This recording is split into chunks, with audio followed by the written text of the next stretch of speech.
Last time on Chronotopia, Devmo plummeted to his death. Trapped in purgatory, he meets a witch named Liz. She's going to help him regain his memories by telling him a fairy tale. It's a story about a king who tragically lost his wife. Left with only a donkey that poops gold to console him, the king listens to a lecherous old druid who convinces him to fall in love with his daughter.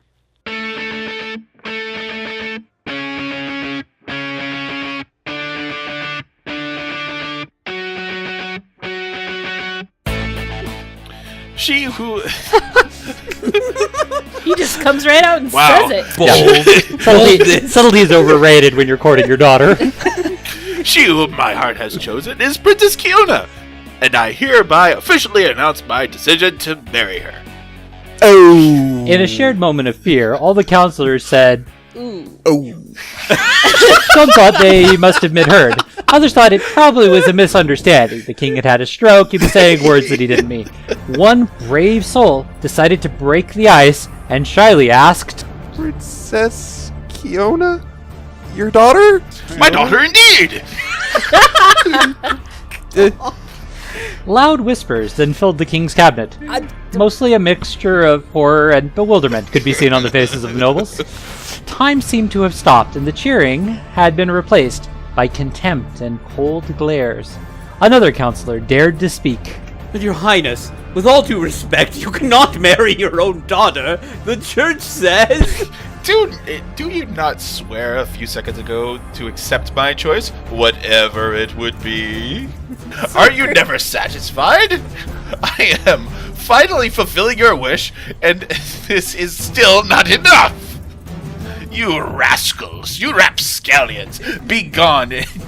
And no, I will not change my mind. I will propose to Kionna this very day.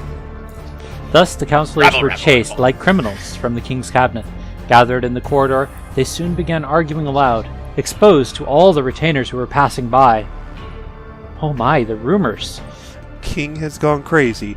We had warned you. We should have gotten rid of him. You fools, this is your fault. The druid you paid so generously is a sham. He put some devilish thoughts into his head. Look at the result. It is just sleight of hand.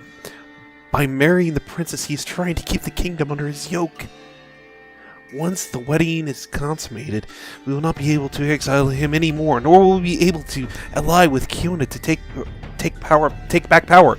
We are at his mercy. Is it still possible to appoint an assassin and maybe... Enough! It's because of you extremists that we're in this bind. Oh yes, this is my fault. Really? Well, if you schemers had managed to come to an agreement, maybe we wouldn't be here. Us? Are you not the ones who let that druid do as he pleased? Let's face the fact. You loyalists are at fault. They soon came to blows, and the news spread like wildfire throughout the castle. As she was coming back from her tutor... tone change. As she was coming back from her tutor, Princess Kionna took the opportunity to wander in the near-empty palace, still in a melancholic mood. Poor girl. Once again, she had felt her father observing her. Whether it be while singing in the garden, or later that day during other lessons, he never stopped staring at her.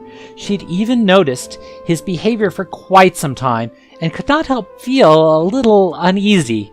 Was he, the man she had not seen for so many years, interested in her again? Yeah.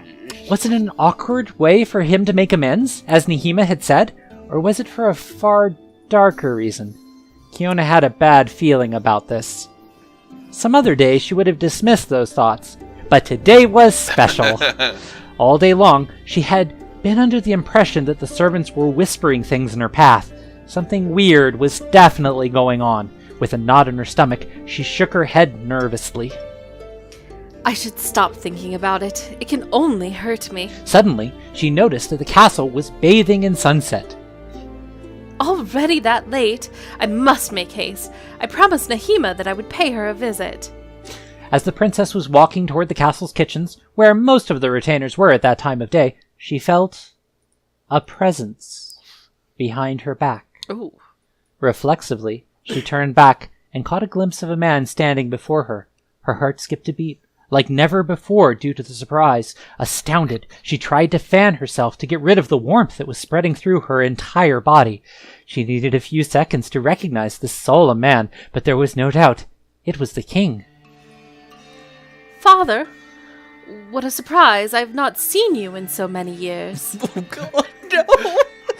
Are you surprised, my daughter? Well, since the death of my mother, you seem to be avoiding me.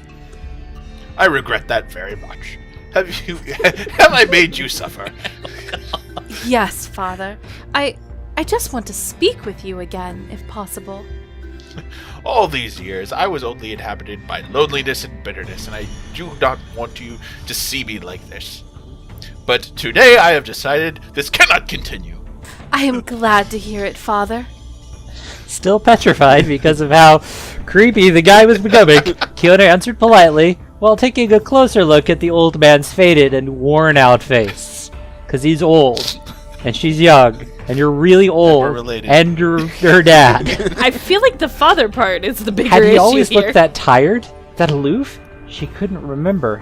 The unexpected presence of the king could have been a great moment of happiness for the young girl, but in the shadows of the looming night, she could glimpse a red light in his eyes, a crazed and bloodthirsty light. With each word, the king was getting closer and closer, Like a looking shark. more and more threatening, like a raven spreading out its wings. The unease did not leave the fluttering heart of Kionna. Is this why you've come to see me, Father? As a token of reconciliation? Better than that! I mean, Wow. can we rethink the better? That's not all! Oh, wow. I, We're going with creepy game show host here? I feel like it's the right call. I think it's not him, it's the writing. I mean, what could you do this? Hold on. Better than that. I mean, there's no other way to read this. You want to be by my side, do you not? I know of a way to bring us closer. Oh, God! I see what you did there. But this hope rests on you. That's what she said. Do you love me? This is a very leading question. I love you, like a daughter must love her father. You don't need to reiterate that. This is not what I want. Really? This is not what I want to hear. I love you, my daughter, and have decided to marry you. And there it goes. Kionna could feel her blood rushing through her veins. And not in a good way. Cold sweat was running down her spine. Also, not a Not good in a thing. good way. She did not want to believe it. Let me reiterate. I want to marry you. My apologies, Father, but the church's teachings... I do not care about those. Forget them. I love you and want to make you my spouse. I cannot. That would be a crime. He cut her pleading short with a voice as sharp as steel. But vaguely game show-like. Let me reiterate, and I don't think you understand. You will marry me, whether you want to or not. I have your life in my hands. You...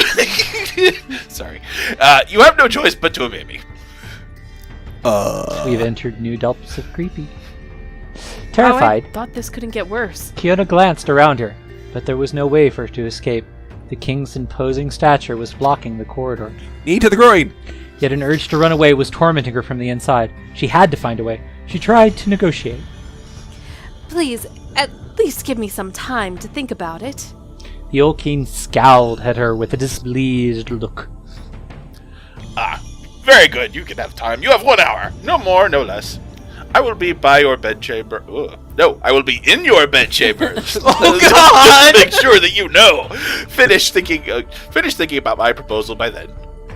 He turned around and walked away, his cloak floating through the wind. Princess was left behind, both lost and shocked. As he was vanishing from her field of vision, a field of vision turned red by the dusk. She let herself fall to the ground. This is not what I wanted. Do you think?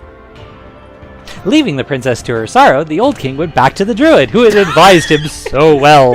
He's the best wingman ever. Druid, my confidant, speak frankly. Is my love for Kionna sinful? Oh, no, your highness. Not if your feelings are mutual. Has she become enamored with you yet? Well, I do No, she seems confused, shaken. Did you try the normal things, threatening her life if she didn't go along with marrying Yes, you? it all went swimmingly. Oh, it's amazing that she's resisting. Am I making a mistake? Yes. Her confusion is only natural, Your Highness. She's still young. That's the problem. And so cannot analyze her feelings very well yet. With some time, I'm sure she'll perfectly get used to it. So I must give her time. I'd give her another hour. Maybe more time than that. I mean, she needs to forget her reluctance. For that reason, you should, for instance, answer to her every whim. If you shower her with presents, she will soon understand how strong your love is, Your Highness. I will keep that advice in mind after the wedding. But tell me, do you have a daughter? Unfortunately, I do not, Your Highness. But believe me, if I had one, I would not think twice before marrying her. Creepy meter! Pleased with the druid's cajolery, Ah. the king got out of his cabinet and was even more determined to make his daughter yield. Oh. After that overwhelming encounter, well, to say the least, Kionna went almost mechanically to her bedchamber. There she sat on her bed, silent, like a dislocated automaton. I It's love like the language in a this doll game. where you cut the strings and she just kind of flops with all her limbs askew. In her misfortune, she found a small bit of comfort. She now understood why the king seemed so weirdly reticent to marry her off. Yay! Figured it out! He wanted her for himself. Oh. But it was not morally acceptable. After all, he was the man who had conceived her, and the principles she had been taught were quite clear about this point. Had he gone crazy? Was he trying to damn her to hell? A rush of violent disgust seized her by the throat. No, this was not right. Deep in morbid thought, the princess hardly noticed the sound of hurried footsteps coming closer and closer. The grating of the noise made her jolt. Was he already? Fortunately, it was just Nahima, and she seemed just as scared as she was. Oh, Princess, I've just heard the news from the mouth of another servant. I came here as fast as I could. Because I love you. Thank you, Nahima, but your effort was all in vain. My father told me that I had no choice, and that he would marry me whether I wanted or not. The hour for thought I requested is almost over. There is nothing we can do. Do not say that, Princess. There is still some hope left. He will be here in a matter of minutes. I will never be able to find a solution in so short a time. Time. Time is what we need. Like my mother always said, it is not good to think in haste. We have to find a way to buy some time to get yourself off the hook. How can I buy time without upsetting him? He seems as hurried as he is irritated. I know. Let's take off all of our clothes. Okay, no, I don't see what that gets us either. Go on with what you were going to say. If I were to ask him for another delay, he would certainly refuse. That is why you have to be sly. Rather than directly asking for more time, pretend you demand a gift from him as a token of goodwill. A gift? That is to say... Ask for something so rare and complex, it will be almost impossible for him to obtain it. Thus, even if he manages to give it to you, you would have bought quite some time nonetheless. And if he does not keep his commitment, then it's even better. That is a good idea. However, I've yet to find something to ask him without sounding suspicious. If I were to request some Far Eastern china from him, he could argue that this is not necessary, or promise to buy some after our wedding. You're right. Nahima rubbed her chin with a pensive look. Time. We need time. All of a sudden,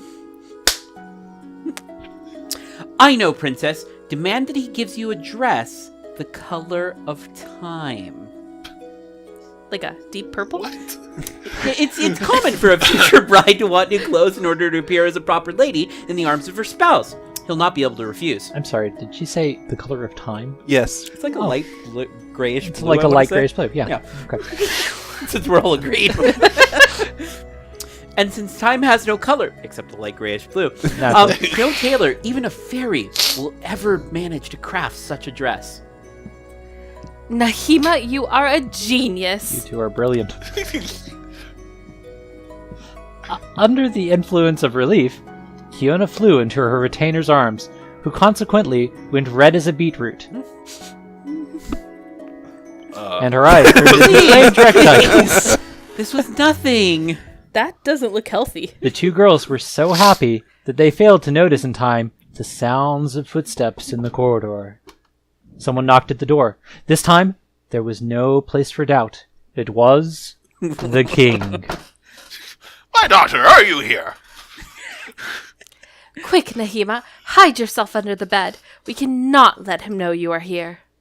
No sooner said than done. Nahima slipped under the wooden frame. The wide bed sheets easily covered her, and Kionna only had to adjust their length to be sure she could not be seen. I'm coming, father. Do hurry. With shaky hands, the princess opened the door and let the king come in. His eyes were as piercing and hard as an hour ago. She could not help.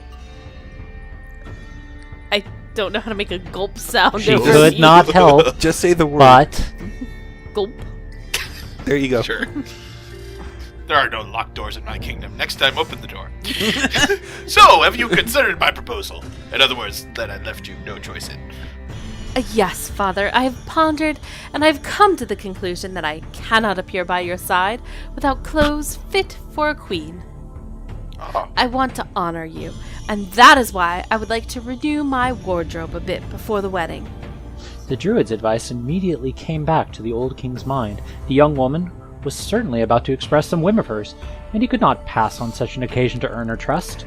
Thus, the king carefully listened. Please, speak frankly, dear daughter. I am listening and will try my best to fulfill whatever wish you have. Father, please, bear that I ask you for a dress the color of time. Oh. So the light blue, yes, that would be rather quick. I thought it would be much more difficult. The color of time? What a strange whim of yours. However, so be it. I will stick to my word. You will have the dress tomorrow evening at the same time, though that doesn't make sense. And, with a solemn, though slightly hopeful look, he left the room, delighted by the hope the heiress had given him. Nahima took advantage of this opportunity to come out of her hiding. You've been wonderful, Princess. We've managed to buy enough time to set up a plan. We still have to find one, however. This until he realizes that time is a light grayish blue. Anyway, it's better to sleep on it. It's been a long and intense day. I'll get under the covers, and you must be exhausted. Get some rest, and we'll think about it tomorrow morning. You are probably right, Nahima. Except for the covers thing. With a brooding and hazy mind, the princess and her retainer quickly went to bed. There had to be some way to save herself. I'm turning all the old people to hot dogs, and you're next! The flying hell is going on. Well, that sounds like a great plan. The world needs hot dogs. Oh, son, stop him! Why are you so